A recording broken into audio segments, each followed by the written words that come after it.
مصطفى مصطفى منبع للصفا سيد الأنبياء مشعل في الوفا كان في عطفه لليتامى دفا. Au matin du 20e Ramadan de la 8e année de l'Hijra, l'homme le plus puissant de l'Arabie entra à Mecca après des années d'exil forcé par Quraysh, tête baissée sur sa monture. Le meilleur des hommes préféra l'humilité et par ce geste extraordinaire en de telles conditions, témoigna de sa pleine soumission à Allah Azza wa Jal. Il s'était tellement baissé que sa barbe touchait presque le milieu de sa selle. Quand il aperçut un homme impressionné par son charisme, il s'empressa de le rassurer. « N'aie pas peur, j'en suis pas un roi, mais un simple fils d'une femme de Quraysh qui, comme tous, mangeait de la viande sèche. » Par ces mots, l'homme qui n'aimait pas les glorifications et la vénération de sa personne et qui n'était autre que notre bien-aimé prophète Mohammed alayhi salatu wassalam, donna une leçon exceptionnelle de modestie. Vous l'aurez compris, au travers de sublimes histoires, nous allons découvrir aujourd'hui la modestie du prophète alayhi salatu wassalam. La simplicité et la modestie faisaient partie des traits de caractère les plus remarquables de Rasoul alayhi salatu wassalam. C'était inhérent à sa personne. Il ne forçait pas sa nature pour laisser apparaître une image sympathique, trompeuse de modestie, car ça émanait du plus profond de son être. Il était simple et accessible. Il ne repoussait personne, il ne refusait personne, et les compagnons n'empêchaient personne de le rencontrer. Sa porte n'était jamais fermée aux gens. Aucun garde ne se tenait à sa porte, il était accessible. Celui qui voulait rencontrer Rasoul alayhi salatu wassalam le rencontrait. Il n'a jamais refusé aucune invitation, même venant du plus simple des hommes. Il n'a jamais rejeté aucun cadeau, même s'il était insignifiant.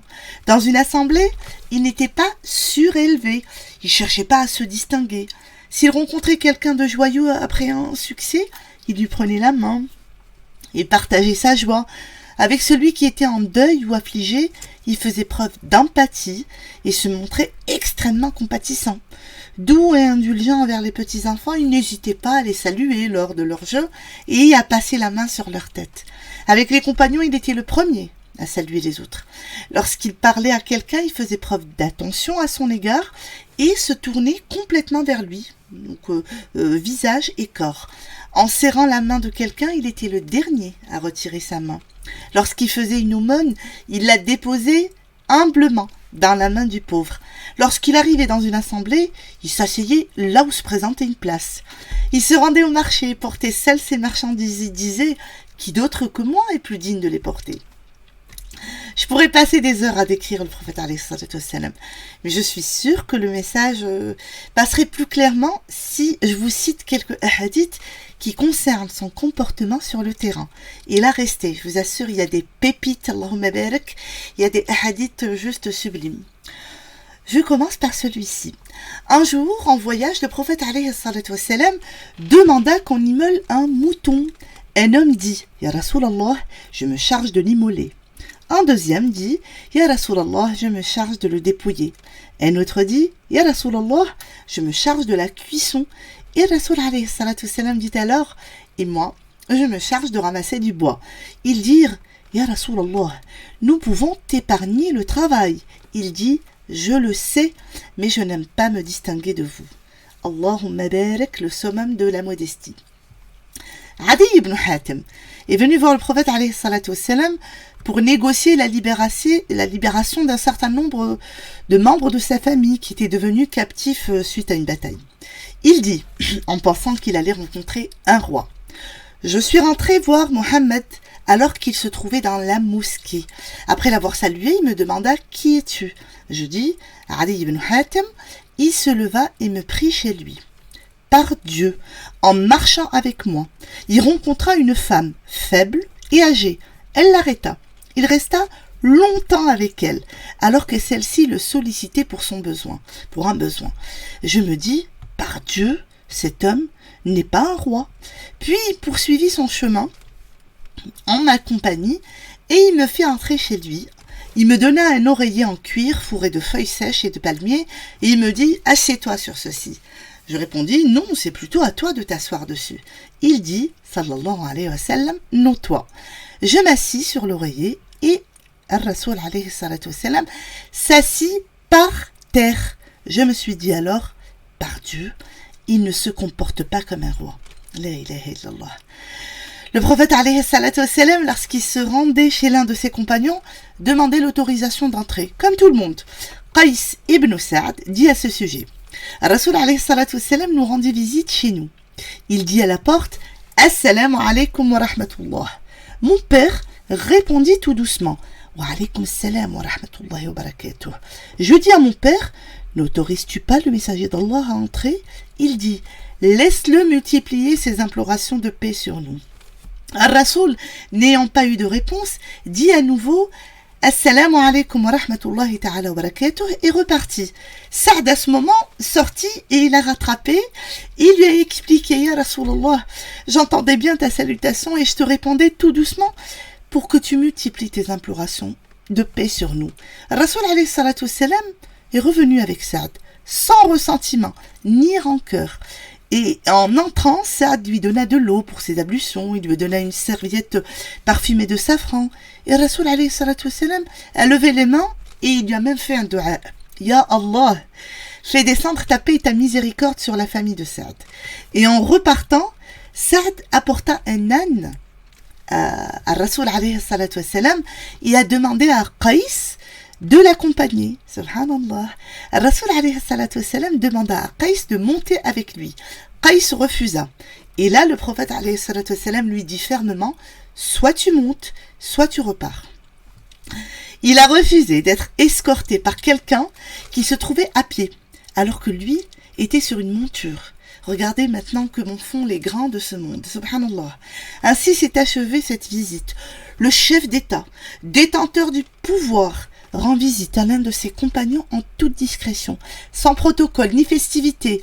Il s'y rend en marchant et repart à dos d'âne, sans escorte ni garde du corps. Ya Habibi Rasulallah. J'arrive à deux superbes histoires, masha'Allah. Le hadith de Julaybib, qui était un sahabi qui était de très petite taille, avec une apparence difforme. Sa lignée était inconnue, personne ne savait qui étaient ses parents, il était sans clan, à Al-Madina al-Munawwara, aucune tribu n'était prête à l'accepter.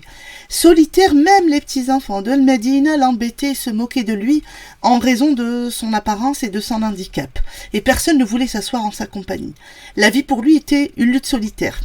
Après l'arrivée de Rasoul alayhi salatu wassalam, le destin de Julaybib a changé. Il allait s'asseoir en compagnie du prophète et écouter ses rappels timidement. Dorénavant, en la personne du prophète Mohammed alayhi salatu wassalam, il avait le meilleur des amis. Ses jours de solitude c'était terminé, quoi. Peu de temps après, Julaybib est tombé martyr dans une bataille, dans une razwa.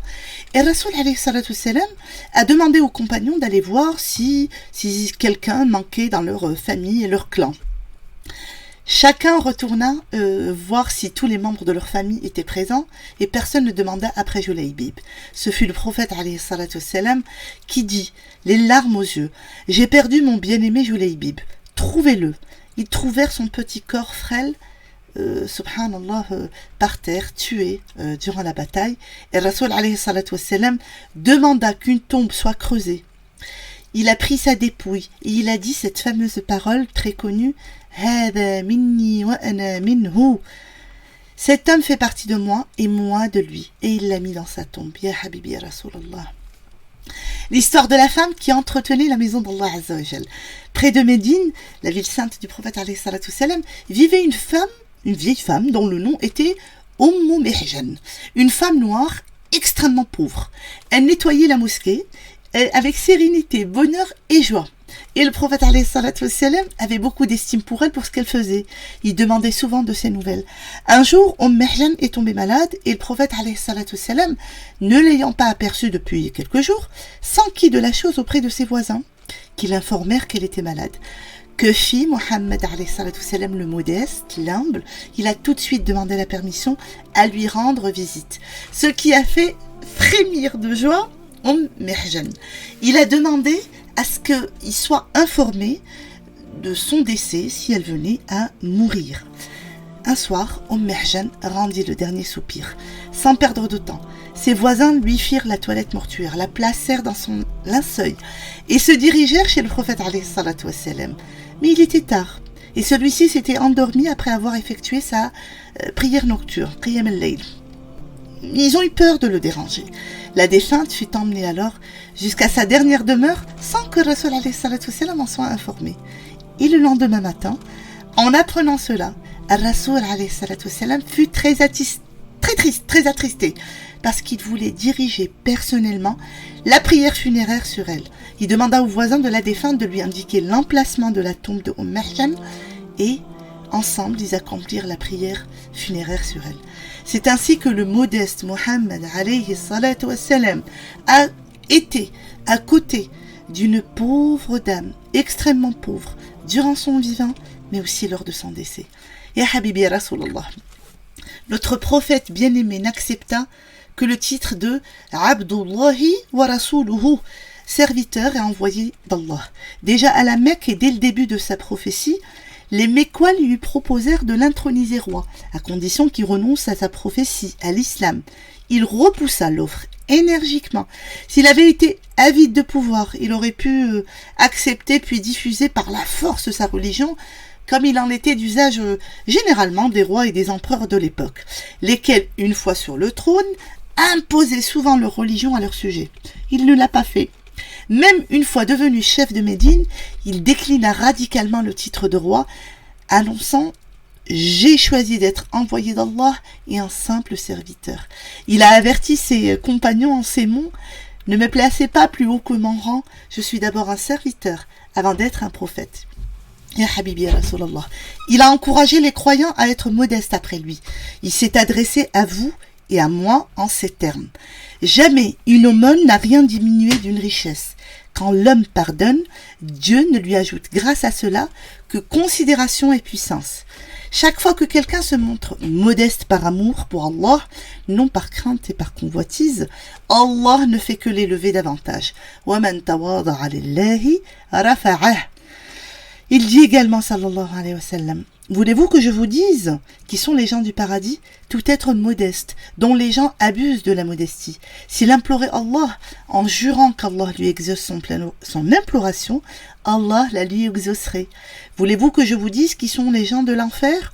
Toute personne brute, avare et orgueilleuse. » La ilaha illallah. Rasul alayhi salatu wassalam nous dit également, Inna Allah awha ilayya an tawada'u. Certes, Allah exalté m'a révélé que vous deviez faire preuve d'humilité, afin que nul ne bafoue les droits d'autrui et que nul ne pavane devant autrui. Allah, le monde n'a jamais connu et ne connaîtra jamais une morale aussi sublime que celle qui émanait de Mohammed alayhi salatu wassalam. Al-Qur'an atteste de ceci. Tu es certes d'une moralité éminente. Le prophète alayhi salatu wassalam est le modèle parfait auquel aspire l'humanité. Le poète allemand Goethe dit « J'ai cherché dans toute l'histoire un modèle d'homme parfait et je l'ai trouvé chez le prophète arabe Mohammed. As-salatu wassalamu alayka ya habibi ya Rasulallah. يقول الله عز وجل إن الله وملائكته يصلون على النبي يا أيها الذين آمنوا صلوا عليه وسلموا تسليما. Faites beaucoup de prières aujourd'hui sur le prophète alayhi salatu wassalam, 100 de fois, 200 fois. Bi'idnillah azza wa jal, vous retrouverez ça dans votre balance le jour du jugement dernier. Je vous dis salam alaykoum et je vous donne rendez-vous demain, incha'Allah, avec une autre très belle qualité du prophète alayhi salatu wassalam.